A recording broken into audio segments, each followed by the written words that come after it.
नमस्कार, बहुत स्वागत है आपका। देख रहे हैं मेरे खास पेशकश में हूं आपके साथ शिल्पा। दिल्ली के जहांगीरपुर इलाके में हुई हिंसा ने राजधानी की उस चिंता को देश दुनिया के सामने लाकर रख दिया जिसके समाधान के लिए कभी कोई ईमानदार कोशिश नहीं की गई। ये मुद्दा है दिल्ली में बसे बांग्लादेशी रोहिंग्या मुसलमानों का। इससे पहले भी दिल्ली में कई सालों से शोभा यात्रा निकाली जाती रही, लेकिन हिंसा को कभी अंजाम नहीं दिया गया। आरोप लग रहे हैं कि इस मिट्टी से कोई लगाव न रखने वाले बांग्लादेशी रोहिंग्या मुसलमानों ने शोभा यात्रा पर पत्थरबाजी की, मामले को संगीन बना दिया। बांग्लादेशी रोहिंग्याओं पर शक की सुई इसलिए भी इशारा कर रही है क्योंकि जहांगीरपुरी में बड़ी संख्या में अवैध रूप से रोहिंग्या मुसलमान रहते हैं। ये वही रोहिंग्या मुसलमान हैं जिनको देश की सुरक्षा के लिए गृह मंत्रालय ने बड़ा खतरा बताया। इसलिए दिल्ली हिंसा की बांग्लादेश कनेक्शन की जांच भी की जा रही है। बीजेपी की तरफ से भी ये आरोप लगाए गए हैं कि दिल्ली सरकार ने इन रोहिंग्याओं को वोट बैंक की खातिर बसाने का काम किया। आखिर क्या है दिल्ली हिंसा का ये बांग्लादेशी कनेक्शन, ये आज करेंगे जानने की कोशिश।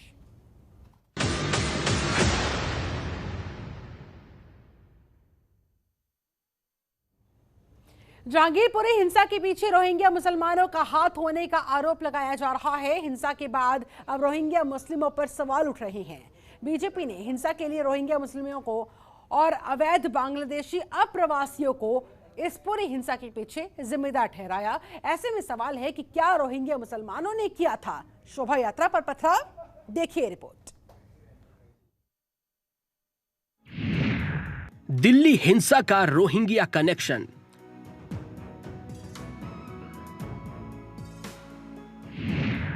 क्या रोहिंग्याओं ने किया शोभा यात्रा पर पथराव?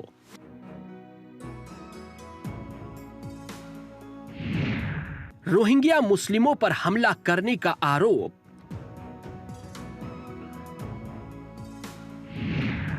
रोहिंग्या मुस्लिमों को लेकर उठ रहे सवाल। दिल्ली के जहांगीरपुरी में हिंसा की इन तस्वीरों को जिसने भी देखा वो हैरान रह गया। तलवार लहराते ये उपद्रवी, नारे लगाते ये उपद्रवी। आरोप है कि इन उपद्रवियों ने शोभा यात्रा को रोका और रोककर पथराव किया। इस तरह के कई वीडियो सोशल मीडिया में तैर रहे हैं। पुलिस इस मामले की जांच कर रही है, लेकिन इस विवाद में शुरुआत से ही एक ऐसा एंगल जुड़ा है जिसकी चर्चा अब तेज हो गई है। वो है हिंसा का रोहिंग्या कनेक्शन। जी हां, जहांगीरपुरी हिंसा के पीछे रोहिंग्या मुस्लिमों का हाथ होने का आरोप लगाया जा रहा है। दिल्ली हिंसा के बाद अब रोहिंग्या मुस्लिमों पर सवाल उठ रहे हैं। रोहिंग्या मुस्लिमों पर उठे सवाल। 16 अप्रैल को दिल्ली के जहांगीरपुरी में हिंसा हुई। हिंसा के लिए बीजेपी ने रोहिंग्या मुस्लिमों को जिम्मेदार ठहराया। आदेश गुप्ता ने रोहिंग्या के लिए आपको बताया जिम्मेदार। रोहिंग्याओं को फ्री बिजली पानी देने का आरोप। आप नेताओं का आरोपों से इनकार। दरअसल हनुमान जयंती की शोभा यात्रा पर पथराव के बाद हुई हिंसा के लिए बीजेपी ने रोहिंग्या मुस्लिमों और अवैध बांग्लादेशी अप्रवासियों को जिम्मेदार ठहराया है।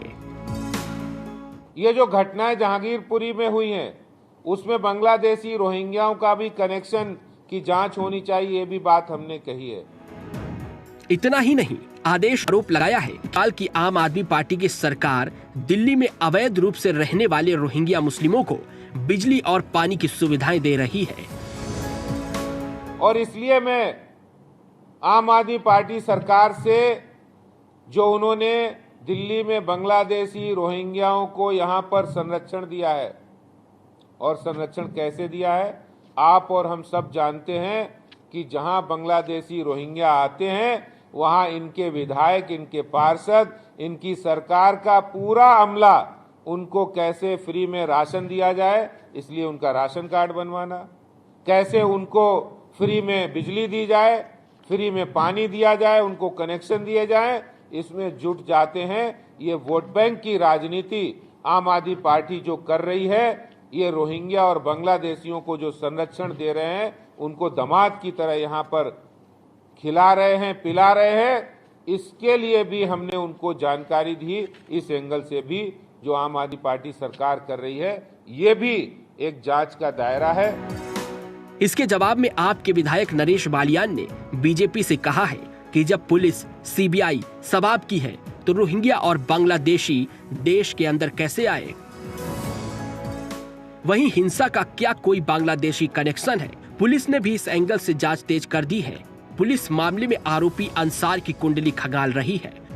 पुलिस ने अंसार और उसके साथियों के मोबाइल की कॉल डिटेल रिकॉर्ड खंगालने शुरू कर दिए हैं। ऐसा इसलिए क्योंकि पुलिस के पास मौजूद रिकॉर्ड के मुताबिक अंसार का जन्म भले ही जहांगीरपुरी में हुआ हो, लेकिन उसकी पारिवारिक जड़ें पश्चिम बंगाल से जुड़ी हैं। हिंसा का बांग्लादेशी कनेक्शन सामने आने के बाद सनसनी मच गई है। ब्यूरो रिपोर्ट, जनतंत्र टीवी। और इस दिल्ली हिंसा के पीछे पुलिस बांग्लादेशी कनेक्शन खंगाल रही है। पुलिस को आशंका है कि दिल्ली में हुई भयानक हिंसा में अवैध बांग्लादेशी नागरिकों का हाथ हो सकता है। दरअसल ये शक इसलिए भी गहराता जा रहा है क्योंकि जहांगीरपुरी में बड़ी संख्या में अवैध बांग्लादेशी रहते हैं। ऐसे में सवाल है, क्या दिल्ली हिंसा रोहिंग्याओं की सोची समझी साजिश थी? देखिए रिपोर्ट।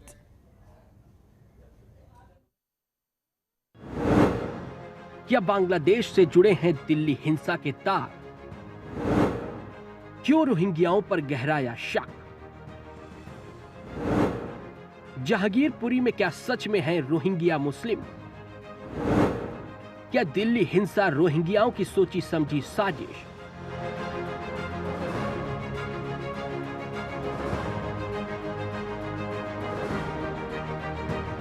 दिल्ली का जहांगीरपुरी, जहां कई दिनों से तनाव पसरा हुआ है, 16 अप्रैल को इस इलाके को जलाने की साजिश की गई और अब इस घटना का बांग्लादेशी कनेक्शन का शक गहराता जा रहा है। दिल्ली हिंसा के पीछे पुलिस बांग्लादेशी कनेक्शन खंगाल रही है।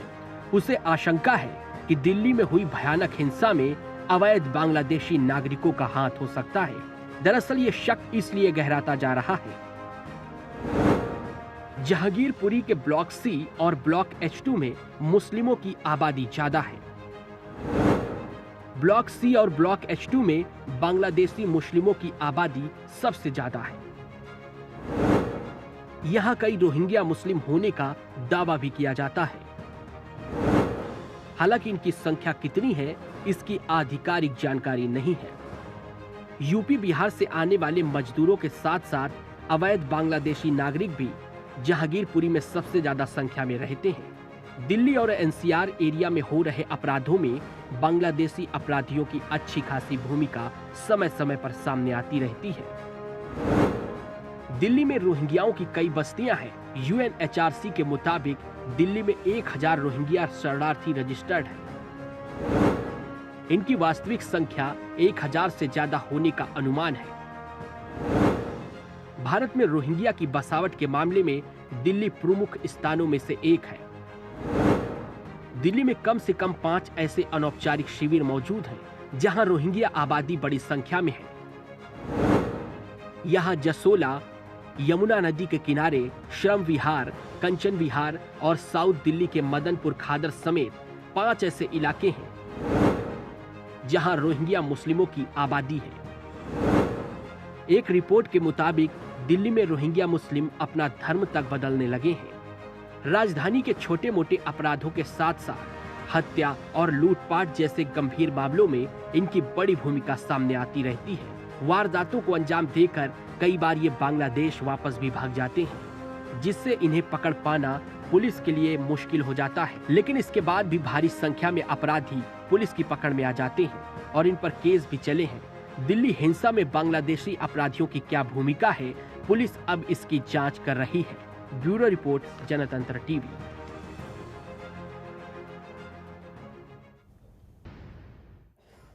आप देख रहे हैं दिल्ली हिंसा का रोहिंग्या कनेक्शन। कई सालों से रोहिंग्या का मुद्दा भारतीय राजनीति में गर्माता जा रहा है। गृह मंत्रालय की तरफ से रोहिंग्याओं को देश की सुरक्षा के लिए बड़ा खतरा माना गया। गृह मंत्रालय के मुताबिक भारत में करीब 40,000 रोहिंग्या अवैध रूप से रहते हैं। इनकी संख्या तेजी के साथ बढ़ती जा रही है।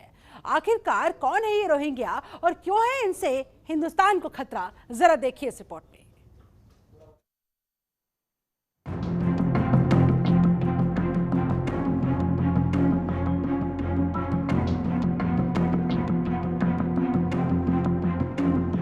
दिल्ली के जहांगीरपुरी में हनुमान जयंती की शोभा यात्रा पर पथराव के बाद हुई हिंसा के बाद अब रोहिंग्या मुस्लिमों पर सवाल उठ रहे हैं। बीजेपी ने हिंसा के लिए रोहिंग्या मुस्लिमों और अवैध बांग्लादेशी अप्रवासियों को जिम्मेदार ठहराया है।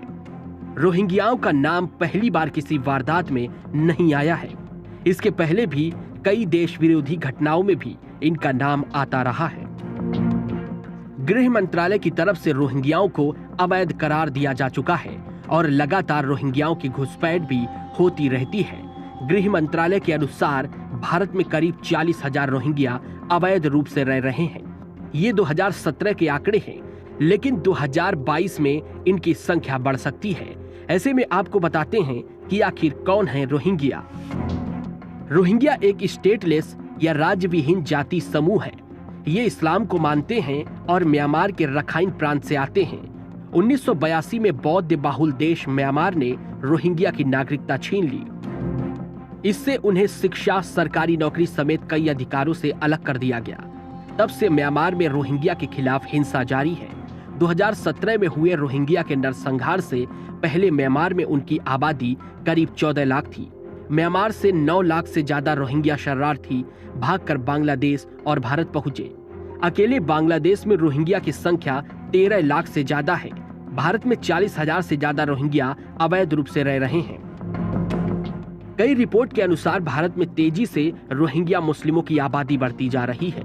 2012 से 2021 के आंकड़ों के मुताबिक रोहिंग्याओं की संख्या 4 गुना बढ़ गई है और वे देश के कोने कोने में फैलते जा रहे हैं। कई रोहिंग्या तो धर्म परिवर्तन कर देश में रह रहे हैं। तेजी से बढ़ रही रोहिंग्याओं की आबादी।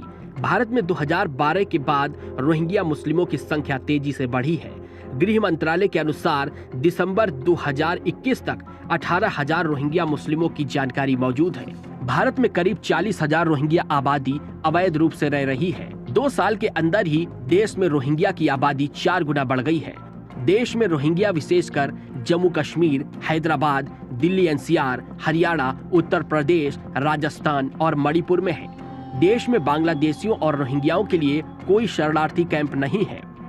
भारत में करीब 40,000 रोहिंग्या देश के अलग अलग हिस्सों में कैंपों और झुग्गियों में रहते हैं। गृह मंत्रालय के अनुसार रोहिंग्या देश के लिए बड़ा खतरा है। उनके आतंकी संगठनों से लिंक भी हो सकते हैं। इसलिए सरकार ने रोहिंग्याओं को वापस भेजने की योजना तैयार की है। रोहिंग्या देश की सुरक्षा के लिए बड़ा खतरा माने जाते हैं। सरकार रोहिंग्या को अवैध अप्रवासी और राष्ट्रीय सुरक्षा के लिए खतरा बता चुकी है। संयुक्त राष्ट्र की ओर से रोहिंग्या को शरणार्थी का दर्जा दिया गया है। भारत सरकार उन्हें अवैध अप्रवासी की श्रेणी में रखती है। भारत यूएन शरणार्थी संधि 1951 या 1967 प्रोटोकॉल का हस्ताक्षरकर्ता देश नहीं है। इसलिए रोहिंग्या शरणार्थी को लेकर यूएन के नियम मानने को बाध्य नहीं है। भारत विदेश से आने वालों को शरणार्थियों का दर्जा देता है। सरकार की करीब 40,000 अवैध रोहिंग्याओं को वापस म्यांमार डिपोर्ट करने की योजना है। सरकार के इस फैसले के खिलाफ 2021 में सुप्रीम कोर्ट में याचिका दाखिल हुई थी। सुप्रीम कोर्ट ने रोहिंग्याओं की वापसी को रोकने से इनकार कर दिया था। रोहिंग्या मुस्लिमों का ये मामला अभी भी सुप्रीम कोर्ट में विचाराधीन है। क्या रोहिंग्याओं का है आतंक से कनेक्शन? बीएसएफ के डीजी के शर्मा ने 2018 में बड़ा खुलासा किया था। डीजी के शर्मा ने कहा था, रोहिंग्याओं का बड़ी संख्या में आना देश की सुरक्षा के लिए खतरा है। रोहिंग्या के आतंकी संगठनों से लिंक की संभावना को खारिज नहीं किया जा सकता, ऐसा के शर्मा ने कहा था। रोहिंग्या छोटी मोटी चोरियों से लेकर लूटपाट, हत्या और डकैती जैसे बड़े अपराधों में भी शामिल रहते हैं।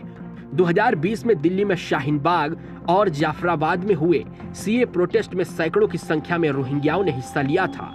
राजनीतिक दलों ने वोट के फायदे के लिए कई रोहिंग्या के राशन और आधार कार्ड तक बनवा दिए हैं। अब अवैध रूप से रह रहे रोहिंग्या की पहचान भी मुश्किल हो गई है। पिछले कुछ सालों से रोहिंग्याओं का मुद्दा भारतीय राजनीति में बहुत गर्म रहा है। बीजेपी रोहिंग्याओं और अवैध बांग्लादेशियों को देश से निकालने की मांग करती रही है। 2019 के चुनावों के दौरान बीजेपी ने केजरीवाल सरकार पर वोट बैंक की राजनीति करते हुए रोहिंग्या मुस्लिमों को राशन कार्ड मुहैया कराने का आरोप लगाया था। 2021 में दिल्ली हाई कोर्ट ने रोहिंग्या मसले पर एक याचिका पर सुनवाई के दौरान दिल्ली सरकार से कहा था कि वे रोहिंग्या शरणार्थियों के खाने पीने का इंतजाम कर रही है।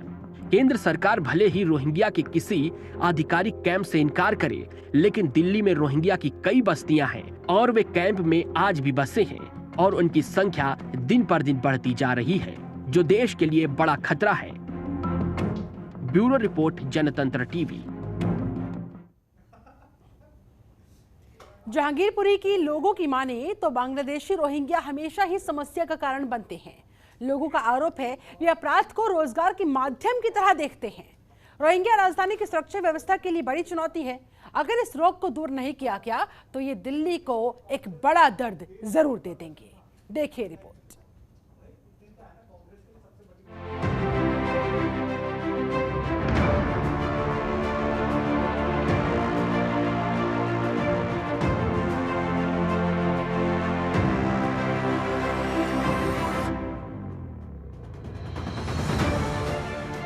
दिल्ली के जहांगीरपुरी इलाके में हुई हिंसा ने राजधानी की उस चिंता को देश दुनिया के सामने लाकर खड़ा कर दिया है, जिसके समाधान के लिए कभी कोई ईमानदार कोशिश नहीं की गई। ये मुद्दा है राजधानी में बसे बांग्लादेशी रोहिंग्या मुस्लिम शरणार्थियों का। आरोप है इस मिट्टी से कोई लगाव न रखने वाले शरणार्थी समुदाय ने हनुमान जन्मोत्सव शोभा यात्रा पर पत्थरबाजी कर मामले को संगीन बना दिया। ये हमला ऐसे समय में हुआ जब देश के मुसलमान शोभा यात्रा पर फूल बरसा रहे थे। जहांगीरपुरी के दर्जनों स्थानीय निवासियों ने बताया है कि बांग्लादेशी रोहिंग्या मुसलमान यहाँ के लोगों के लिए हमेशा समस्या का कारण बनते रहते हैं। वे अपराध को रोजगार का माध्यम की तरह देखते हैं। वाहनों की चोरी करना, उसके टुकड़े कर कबाड़ी की दुकानों पर बेचना, अन्य छोटे मोटे अपराध करना उनके लिए पेशे के जैसे होते हैं। सामान्य तौर पर कुछ लोग कबाड़ का काम करते हैं तो कुछ वाहनों की रिपेयरिंग करते हैं। कुछ लोग आसपास के इलाकों की दुकानों पर ठेले से सामान ढोने का और ई रिक्शा चलाने जैसा मजदूरी काम करते हैं। महिलाएं आसपास के क्षेत्र के घरों में कामकाज करने जाती हैं तो उनके बच्चे कूड़े से कबाड़ बीनने का काम करते हैं। लोगों का कहना है कि इन बांग्लादेशियों की पहचान के लिए कोई सटीक व्यवस्था न होने के कारण अक्सर वे पुलिस की पकड़ से बाहर होते हैं और राजधानी की सुरक्षा व्यवस्था के लिए चुनौती बने रहते हैं। लोगों का आरोप है कि कुछ राजनीतिक दल इन इलाकों में बांग्लादेशी रोहिंग्या शरणार्थियों को बसाने का काम करते रहे हैं। राजनीतिक दलों के द्वारा इन्हें वोटर बनाने के लिए राशन कार्ड भी बनाया गया और अब हजारों लोगों के आधार कार्ड तक बनाए जा चुके हैं। अब आसानी से पहचान कर पाना भी मुश्किल हो गया है कि इनमें से कौन अवैध शरणार्थी के तौर पर यहाँ रह रहा है। बीजेपी का आरोप है कि दिल्ली सरकार इन आरोपियों को मुफ्त बिजली, पानी और राशन देकर इन्हें पालने का काम कर रही है, जबकि ये लोगों की संपत्ति और सुरक्षा के लिए गंभीर खतरा बने हुए हैं। बीजेपी का कहना है यदि दिल्ली में शांति व्यवस्था बनाए रखनी है तो जल्द से जल्द बांग्लादेशी रोहिंग्या शरणार्थियों की पहचान कर उन्हें देश से बाहर भेजना अनिवार्य है, अन्यथा ये रोग दिल्ली के लिए दर्द बन जाएगा। जहांगीरपुरी के कई लोगों का आरोप है कि इससे पहले भी यहाँ शोभा यात्रा निकलती रही है, लेकिन इससे पहले कभी हमला नहीं हुआ। ये बांग्लादेशी पहले से तैयारी करके बैठे थे। आरोप है कि इस मिट्टी से कोई लगाव न रखने वाले शरणार्थी समुदाय ने हनुमान जन्मोत्सव पर शोभा यात्रा पर पत्थरबाजी कर मामले को संगीन बनाया है। ये हमला ऐसे समय हुआ जब देश के मुसलमान शोभा यात्रा पर फूल बरसा रहे थे, राम भक्तों को शरबत पिला रहे थे। ऐसे में बड़ा सवाल यही है कि क्या दिल्ली हिंसा बांग्लादेशियों और रोहिंग्याओं की बड़ी साजिश है। ब्यूरो रिपोर्ट, जनतंत्र टीवी।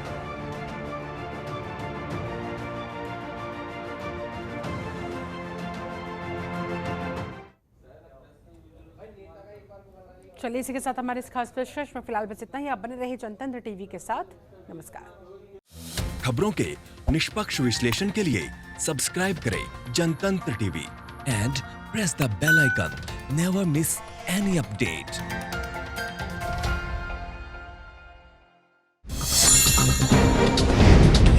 डाउनलोड कीजिए जनतंत्र टीवी ऐप को, जो कि अवेलेबल है गूगल प्ले और ऐप स्टोर पर। अधिक जानकारी के लिए अभी डाउनलोड करें।